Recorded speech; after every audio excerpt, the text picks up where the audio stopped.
تحریک انصاف کے رہنما شاہ محمود قریشی کا آصف زرداری کی پریس کانفرنس پر رد عمل، کہتے ہیں کہ حکومت نے بھارت میں کامرس آفیسر کی تعیناتی کی منظوری دی، آزاد کشمیر اسمبلی کو بھی اعتماد میں نہیں لیا، تنہا فیصلہ کیا جس پر نظر ثانی کی ضرورت ہے، فیصلے سے کشمیریوں کے جذبات کو ٹھیس پہنچی ہے، حکومتی فیصلے پر بلاول کی خاموشی تشویشناک ہے، 5 اگست 2019 کو جو اقدامات اٹھائے گئے وہ غیر قانونی تھے، بلاول بھٹو فلسطین میں اسرائیلی مظالم پر خاموش کیوں ہیں؟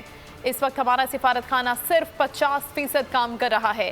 مہنگائی کے سوال پر انہوں نے کہا کہ گندم کی کٹائی تقریباً مکمل ہو چکی ہے، ہماری کھپت اور پیداوار میں 3 ملین ٹن کا فرق ہے، کیا حکومت وقت نے ہمیں درکار گندم کا بندوبست کیا؟ اگر بندوبست نہیں کیا تو آٹے کا بحران آنے کا خدشہ ہے۔ یہ جو آپ کمرشل انٹرسٹ کو سامنے رکھ رہی ہیں، ان کمرشل انٹرسٹ کو آپ سامنے مت رکھیے اور پاکستان کے اسٹریٹجک انٹرسٹ جو ہیں ان کو فوقیت دیجیے۔